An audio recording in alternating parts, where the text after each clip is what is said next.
The question is that the motion be agreed to, and I call the honourable member for Goldstein. Thank you, Deputy Speaker. And this is an important motion at the heart of our national economy and the role of small business. And I have to say that I welcome the opportunity to have a motion put before us by the member for Grayndler which calls for cutting regulation and cutting taxes. In fact, I wish he would make this a habit, and I'd call on him then to become Leader of the Opposition. He would be so well qualified. I will also say that this motion has inspired me. Clearly, the member for Grayndler is a fan of the product for which he has been spruiking for, I presume, and that I say with affection because I too am. But it does prompt me to think that maybe there should be a motion brought to this parliament to advance the cause of the craft gin market as well, and I look forward to bringing that at some point in the future.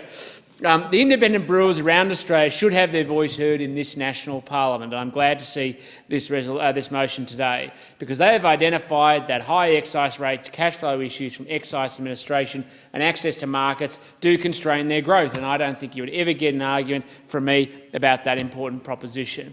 We have a duty to ensure that the independent brewing industry is operating at a competitive manner and in a favourable regulatory environment.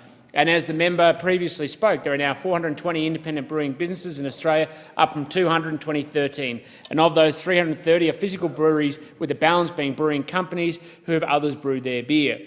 The wonderful electorate of Goldstein, member for Grayndler, you might like to know if you ever wish to come and visit, has its two microbreweries or craft breweries in the wonderful electorate of Goldstein, Bad Shepherd in Cheltenham and Blackheart Brewery in Brighton. And both are fine ales which will contribute to joy in your life, and both justifiably reflect the wonderful taste of our community, which is exceptional. These small business powerhouses aren't just, of course, in cities. Approximately 65 of them are located in rural and regional areas, and in fact I will concede that one of my favourite craft beers is a Mornington Peninsula Brewery Pale Ale, and particularly delicious product. Sorry?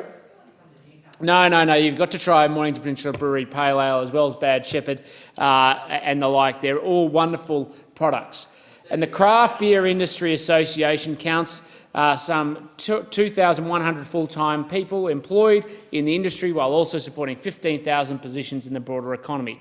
That's 65% of all those employed in the Australian brewing industry. And that's a great story for this country to tell.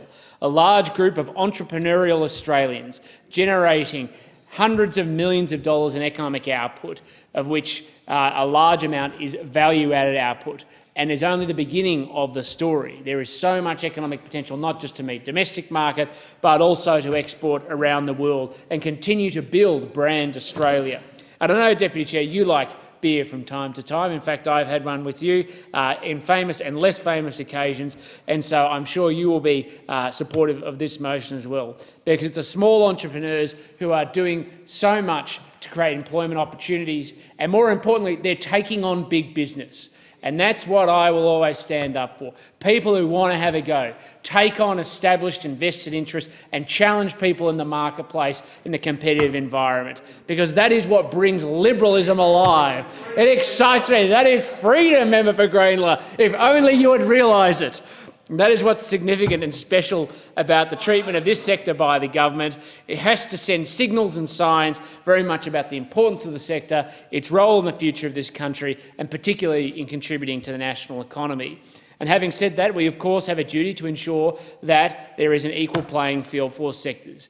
We have overly burdensome regulation and uncompetitive tax regimes that are a handbrake on their growth and further investment, something that should be looked at very seriously. The Microbreweries Excise Refund Scheme was introduced in 2013, which allows independent breweries to claim back up to $30,000 of their excise that they pay, and this has not increased in that same period.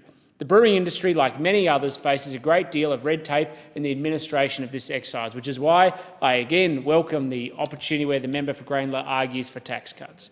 I just wish he'd do it more often, and from a position of principle rather than selective products. And settlement is required on a weekly basis for most businesses, which intrudes on their cash flow in dealing with excise.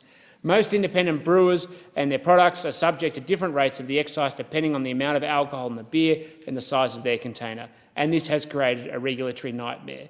At a practical level, we should be doing more always to help industries grow, to take smaller businesses to medium-sized ones and take on the big players. And that's what the Coalition is committed to doing. I thank the honourable member. You almost made it without a reference to Coopers.